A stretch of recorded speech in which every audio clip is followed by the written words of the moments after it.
we've got our worms in their bins, they're in their homes, they're having a great time. But it's going to take us 3 months before we can harvest any of this compost. So during that 3-month time period, I'd like you to do a little maintenance. Let's make sure the worms are doing well.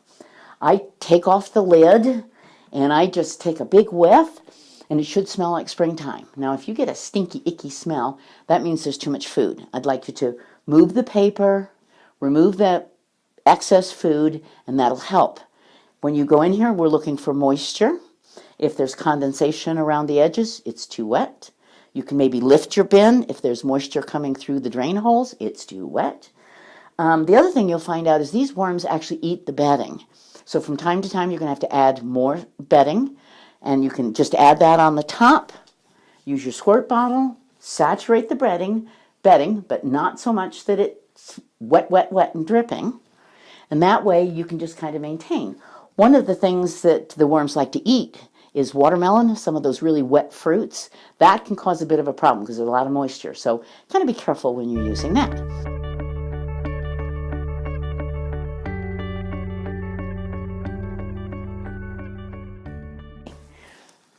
Between, say, 3 to 4 weeks prior to harvesting, which would be maybe 2 to 3 months in, you'll need to start feeding the worms from one side only.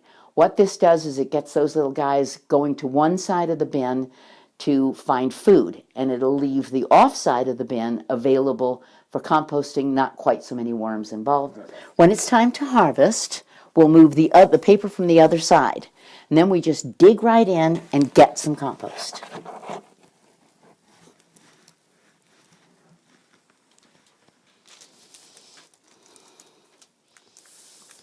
What I'm going to do now is I'm going to sort through my compost, find my little worms, and put them back in the bin. If you find little eggs in there, you would want to put them back in the bin also. Those are the babies.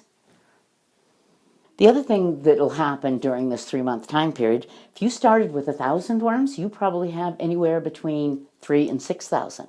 So that's when it'll probably be time for you to divide your herd. Yeah, they call these little worms in herds.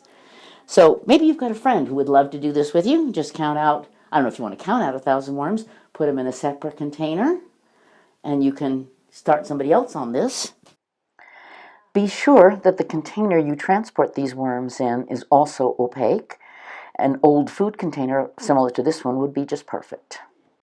Once we've gotten all the worms out, then it's time to, you can either use this compost right away, or you can store it for use later. You can put it in a container similar to this. It shouldn't be dripping wet, but it should be slightly moist, and a little airtight container like this would probably do the job for you. Okay, we've harvested our compost and it's time to use it. You can use compost both indoors and outdoors. Inside, you can take this loose compost and just sprinkle it around the edge of your indoor plants.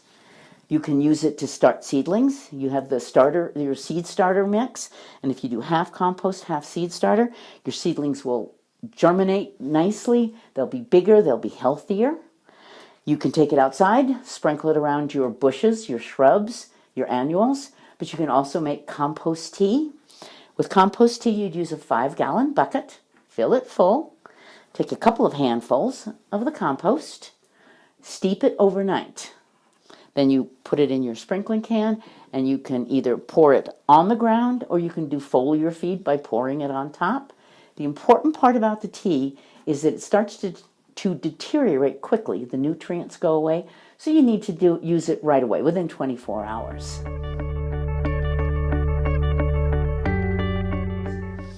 So that's our little talk today on vermicomposting. Thanks so much for being with me, and I'll see you in the garden. Touch anything. He's going into the dirt. It's so exciting. That's awesome. That's what they go, do. Worm, go. Oh, red wrigglers. Ooh, this is good.